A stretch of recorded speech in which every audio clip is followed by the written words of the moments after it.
الحمد لله كفى وسلام على عباده الذين اصطفى أما بعد قال الله تبارك وتعالى في كلامه المجيد والفرقان الحميد بعد أعوذ بالله من الشيطان الرجيم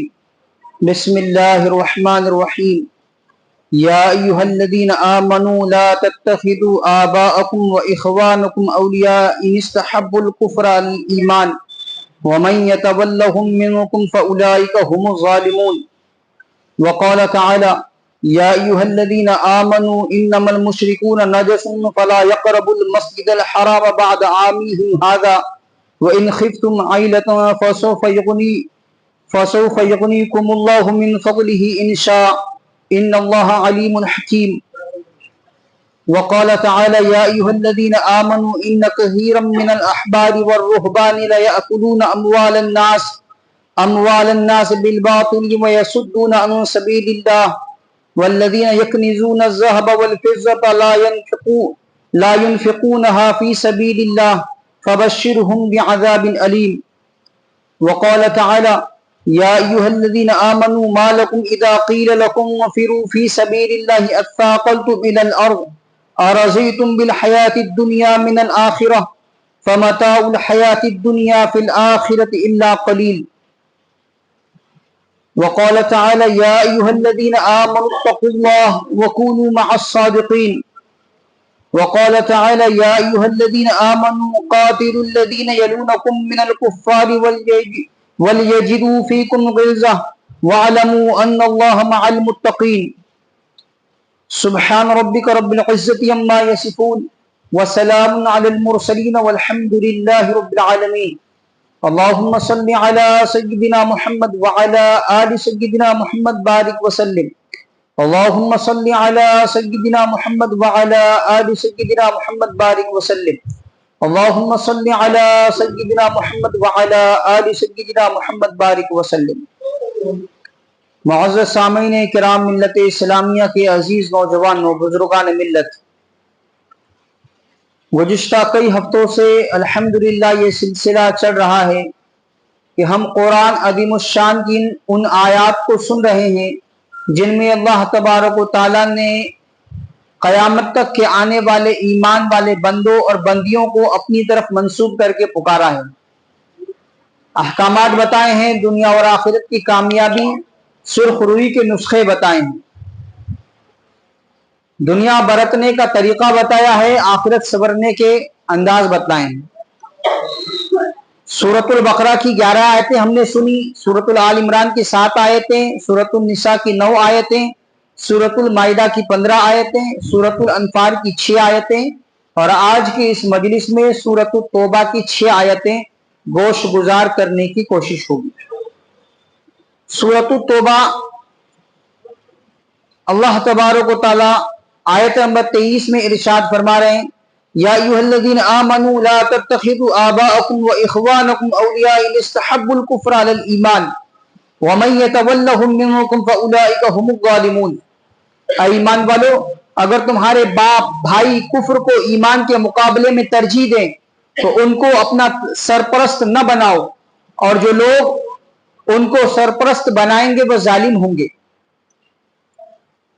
اس کا مطلب یہ ہے کہ ان سے ایسے تعلقات نہ رکھو جو تمہارے لیے دینی فرائض کی ادائیگی میں رکاوٹ بن جائیں۔ جہاں تک اپنے ایمان اور دینی فرائض کا تحفظ کرتے ہوئے ان کے ساتھ حسن سلوک کا تعلق ہے، اس کو قرآن کریم نے مستحسن قرار دیا ہے۔ سورۃ اللقمان اور سورۃ الممتحنہ، ان دونوں صورتوں میں ان کے ساتھ حسن سلوک کی بابت باتیں بتلائی گئی ہیں۔ ماں باپ ہمارے بڑے سرپرست نگراں جن کو ہم اپنا بڑا سمجھتے ہیں، جب تک وہ دینی ماحول میں دینی شاعر کے ساتھ دینی احکامات پر عمل کرتے ہوئے اور ہمیں عمل کرنے کے مواقع فراہم کرتے ہوئے حکم دیتے رہیں گے، ان کے حکم مانے جائیں گے، ان کی بات سنی جائے گی، ان کا احترام ملحوظ رکھا جائے گا، ان کی بات کاٹی نہیں جائے گی۔ لیکن جہاں وہ بے دینی کی طرف لے جانے کی کوشش کر رہے ہوں، اللہ کے حکموں سے توڑنے کی کوشش کر رہے ہوں، یا اللہ تبارک و تعالیٰ کے حکموں کے خلاف کرنے پر آمادہ کر رہے ہوں، تو قرآن عظیم الشان میں اللہ فرما رہے ہیں کہ اب ان کو سرپرست نہیں بنایا جائے گا، اب ان کو بڑا بنایا نہیں جائے گا، اب ان کی سنی نہیں جائے گی، اب ان کی بات کا پاس اور لحاظ رکھا نہیں جائے گا، کیونکہ اب بات آ گئی ہے اللہ اور اس بندے کی بات پر، کہ اللہ کا حکم مانا جائے یا اس بندے کی بات پر عمل کیا جائے۔ تو ہوگا وہی جو اللہ کا حکم ہے، عمل اسی پر ہوگا جو اللہ کا حکم ہے۔ میاں جی عبداللہ نقشبندی علیہ رحمہ بہت خوبصورت بات فرماتے ہیں کہ اللہ سے جڑو، مخلوق سے کٹو، پھر اللہ کی نسبت مخلوق سے جڑو۔ کیا مطلب؟ اللہ کے حکموں پر بندہ عمل کرتا رہے اور پھر اللہ کے حکموں کے ساتھ جس کے جو حق ہے ان کو وہ ادا کرتا رہے۔ لیکن جہاں اللہ کے حکم کو کراس کرنے کی بات کی جائے گی، پھلاننے کی بات کی جائے گی، اس کے خلاف کرنے کی بات کی جائے گی، پھر عمل نہیں کیا جائے گا۔ بہت سارے لوگ اس بات کا بہانہ بنا کر شریعت کو توڑنے لگ جاتے ہیں، بدعات کو، رسم و رواج کی چیزوں کو ہوا دینے لگ جاتے ہیں کہ گھر کے بڑے نہیں سن رہے ہیں، وہ نہیں مانتے ہیں، ان کی بات رکھنا پڑتی ہے۔ گھر کے بڑے نہیں سنیں گے تو کیسے چلے گا؟ یہ بات کہی جاتی ہے، تو ان کو یہ بات دل کے کانوں سے سن کر عمل میں لانے کی ضرورت ہے کہ اللہ کا حکم ہے، اب اللہ کے حکم کے آگے کچھ بھی نہیں۔ کہ جب تک وہ دینی میزان کے ساتھ حکم دے رہے ہیں تب تک ٹھیک عمل کیا جاتا رہے گا، لیکن جہاں اللہ اور اس کے رسول صلی اللہ تعالی علیہ وسلم کے بتائے ہوئے طریقوں کے خلاف چلنے کی بات آئے گی اور ایسی چیزوں کو عمل میں لانے کی بات آئے گی جس کا شریعت سے، دین سے، احکامات سے کوئی لینا دینا نہیں ہے، اس پر عمل نہیں کیا جائے گا، ان کی بات نہیں سنی جائے گی۔ سورۃ التوبہ آیت نمبر 28 میں اللہ تبارک و تعالیٰ ارشاد فرما رہے ہیں، یا ایھا الذین آمنوا انما المشرکون نجس فلا یقربوا المسجد الحرام بعد عامهم ھذا وان خفتم عیلۃ فسوف یغنیکم اللہ من فضلہ ان شاء ان اللہ علیم حکیم۔ اے ایمان والو، مشرک لوگ تو سراپا ناپاکی ہیں، لہٰذا وہ اس سال کے بعد مسجد حرام کے قریب بھی نہ آنے پائیں۔ اور مسلمانوں، اگر تم کو مفلسی کا اندیشہ ہو تو اگر اللہ چاہے گا تو تمہیں اپنے فضل سے مشرکین سے بے نیاز کر دے گا، بے شک اللہ کا علم بھی کامل ہے، حکمت بھی کامل۔ اس سے مراد یہ جو مسجد حرام میں آج کے بعد کوئی مشرک داخل نہ ہو، اس سے مراد یہ نہیں ہے کہ ان کے جسم بذات خود ناپاک ہیں، بلکہ مقصد یہ ہے کہ ان کے عقائد ناپاک ہیں جو ان کے وجود میں سرایت کر چکے ہیں۔ ناپاکی ان کے عقیدوں میں ہے، جس کی وجہ سے وہ عقیدے ان کی جسم میں سرایت کر چکے ہیں، اس کی وجہ سے ان کو ناپاک کہا گیا۔ یہ اعلان برات کا تکملہ ہے، اس کے ذریعے مشرکین کو مسجد حرام کے قریب آنے سے منع فرما دیا گیا ہے۔ حضرت امام ابو حنیفہ رحمۃ اللہ علیہ نے اس کا مطلب یہ بیان فرمایا ہے کہ مشرکین کو اگلے سال سے حج کرنے کی اجازت نہیں ہوگی، اس لیے کہ اس آیت کریمہ کی تعمیل میں حضرت صلی اللہ تعالی علیہ وسلم نے حضرت علی رضی اللہ تعالیٰ عنہ سے جو اعلان کروایا اس کے الفاظ یہ تھے، لا یجمعن بعد هذا العام مشرک، یعنی اس سال کے بعد کوئی مشرک حج نہیں کر سکے گا۔ صحیح بخاری کتاب التفسیر سورۃ البراۃ۔ اس سے معلوم ہوا کہ مسجد حرام کے قریب نہ آنے کے معنی یہ ہیں کہ وہ حج نہ کریں، اور یہ ایسا ہی ہے جیسے مردوں سے کہا گیا کہ وہ حیض کی حالت میں عورتوں کے قریب نہ جائیں، اور مراد یہ ہے کہ ان سے جمع نہ کریں، چنانچہ ان کے قریب جانا ممنوع نہیں ہے۔ جیسے ماہواری کے دنوں میں عورتوں کے قریب مت جاؤ، قرآن کہہ رہا ہے قریب مت جاؤ، مطلب اب ان کے قریب بھی نہیں جا سکتے، ان کے قریب بیٹھ نہیں سکتے، ایسی بات نہیں ہے۔ اس سے مراد جمع نہ کرو، ہم بستری نہ کرو، قریب جانے سے منع نہیں ہے۔ ایسے ہی مشرکین کو جو کہا کہ آج کے بعد وہ مسجد حرام کے قریب بھی نہ آنے پائے، اس سے مراد وہ حج نہ کرنے پائے۔ چنانچہ ان کے قریب جانا ممنوع نہیں ہے، اسی لیے کفار حج تو نہیں کر سکتے، لیکن کسی اور ضرورت سے مسجد حرام یا کسی اور مسجد میں ان کا داخلہ بالکلیہ ممنوع نہیں ہے۔ کیونکہ کئی مواقع پر یہ ثابت ہے کہ حضرت صلی اللہ تعالی علیہ وسلم نے غیر مسلموں کو مسجد نبوی میں داخل ہونے کی اجازت دی۔ البتہ امام شافعی، امام احمد بن حنبل رحمت اللہ علیہ فرماتے ہیں کہ اس آیت کی روح سے مسجد حرام بلکہ پوری حدود حرم میں کفار کا داخلہ ممنوع ہے، بلکہ امام مالک کے نزدیک دوسری کسی مسجد میں بھی کسی کافر کا داخلہ جائز نہیں ہے۔